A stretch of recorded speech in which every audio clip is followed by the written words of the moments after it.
Assalamualaikum warahmatullahi wabarakatuh. Alhamdulillah, wassalatu wassalamu ala rasulillah Sayyidina Muhammad ibn Abdillah wa ala alihi wa sahbihi wa man tabi'ahu ila yaumil qiyamah, amma ba'du. Sahabat channel BEM TV yang dirahmati Allah subhanahu wa ta'ala, semoga kita semua diberikan kesehatan, diberikan keberkahan, diberikan ilmu yang bermanfaat, dan hajat ikhwan fillah semoga Allah kabulkan, utang-utang semoga Allah lunaskan. Ikhwan fillah yang dirahmati Allah subhanahu wa ta'ala, sebulan kita menjalankan ibadah puasa Ramadan, dan sekarang kita hampir menyelesaikan amalan itu di bulan Ramadan, yaitu puasa dan sholat sunnah tarawih. Namun inti dari Ramadan itu harus terbawa ke bulan-bulan yang lainnya, bukan hanya di bulan Ramadan saja.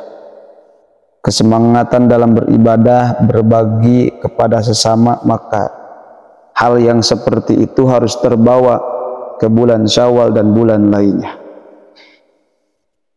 Menjelang Hari Raya Idul Fitri, biasanya umat Islam menggelar takbiran yang dinamakan dengan takbir mursal. Pembacaan takbir ini disunahkan pengerjaannya. Bahkan terdapat perbedaan pendapat mengenai waktu bertakbir. Ada yang menyebutkan dikumandangkan sejak berangkat menuju sholat Idul Fitri. Ada juga yang mengatakan dimulai setelah melihat hilal. Ikhwan fillah yang dirahmati Allah subhanahu wa ta'ala, perintahan bertakbir dijelaskan di dalam surah Al-Baqarah ayat 185 yang berbunyi, A'udzu billahi minasy syaithanir rajim. Bismillahirrahmanirrahim. Walitukmilul iddata walitukabbirullaha 'ala ma hadakum wa la'allakum tashkurun. Yang artinya, dan hendaklah kamu mencukupkan bilangannya dan menaungkan kalimat Allah subhanahu wa ta'ala, yaitu takbir atas petunjuknya yang diberikan kepadamu, supaya kamu bersyukur. Selain bertakbir, terdapat sejumlah amalan yang bisa dikerjakan saat malam takbir, dan disunahkan yang pertama ketika memasuki malam pertama bulan Syawal, maka dianjurkan untuk membaca doa. Namun ikhwan fillah, doa ini dianjurkan oleh Rasulullah ketika kita melihat hilal, dan hilal itu akan muncul setiap pergantian bulan. Doa merupakan suatu dari kesekian banyak cara mendekatkan diri kepada Allah. Kita seorang hamba yang senantiasa selalu bergantung pada Allah subhanahu wa ta'ala. Maka dengan itu, ketika memasuki bulan Syawal, maka kita bacakan doa yang diajarkan oleh Nabi Muhammad sallallahu alaihi wasallam. Ikhwan fillah yang dirahmati Allah subhanahu wa ta'ala, adapun kalimat yang diajarkan oleh Rasulullah sallallahu alaihi wasallam, doanya yang diriwayatkan oleh Imam Ahmad, Tirmidzi dan Imam Ad-Darimi. Doa tersebut yang berbunyi, Bismillahirrahmanirrahim. Allahumma ahilhu alaina bil yumni wal imani was salamati wal islam rabbi wa rabbukallah.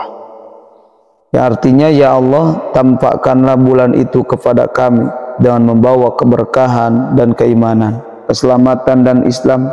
Rabbku dan Rabbmu adalah Allah subhanahu wa ta'ala.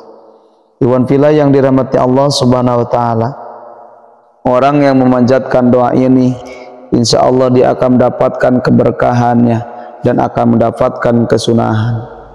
Bahkan ikhwan fillah, Rasulullah bersabda di dalam hadisnya yang dijelaskan di dalam kitab Al-Azkar, bahwa orang yang berdoa di malam Lailatul Id, doanya akan mustajab. Bahkan ada 5 malam yang mana doa itu akan diijabah oleh Allah Subhanahu wa ta'ala. Di antaranya malam pertama bulan Ramadan yang sudah terlewati, kemudian malam nisfu Sa'ban, kemudian malam Jumat, dan malam dua Id, yaitu Idul Fitri dan Idul Adha. Maka dengan itu ikhwan fillah, ketika setelah maghrib menjelang masuknya bulan Syawal, kita bacakan doa ini, doa yang tadi saya ajarkan. Kemudian setelah itu kita berdoa untuk kita dan keluarga kita. Adapun doa setelah membaca doa Allahumma ahilhu alaina bil yumni, maka kita bisa berdoa dengan menggunakan bahasa kita. Yang paling utama dalam doa itu kita minta keberkahan, minta keberkahan dalam kehidupan, dan minta keimanan yang kuat, sehingga ketika kita menjalankan di dunia, menjalankan kehidupan dunia, ada dalam keimanan. Manusia berharga itu ketika kuat keimanannya. Berharganya manusia digantungkan pada kualitas keimanannya. Jika kuat keimanannya, maka orang tersebut lebih berharga di hadapan Allah Subhanahu wa ta'ala. Namun ketika lemah keimanannya, maka kurang berharga di hadapan Allah Subhanahu wa ta'ala. Apalagi jika tidak ada iman, maka sama sekali tidak ada harganya di hadapan Allah Subhanahu wa ta'ala. Kemudian kita minta keselamatan, keselamatan untuk keluarga kita, keselamatan untuk diri kita, keselamatan untuk harta kita, keselamatan untuk penduduk kita, yang mana doa untuk minta keberkahan, keimanan, keselamatan itu diajarkan oleh Rasulullah SAW, mencakup doa yang tadi saya sebutkan, yang di dalamnya meminta keimanan, keselamatan, keislaman, dan keberkahan. Maka dengan itu ikhwan fillah, nanti malam kita ucapkan doa ini. Semoga bermanfaat. Billahi hidayah wa taufik. Wassalamualaikum warahmatullahi wabarakatuh.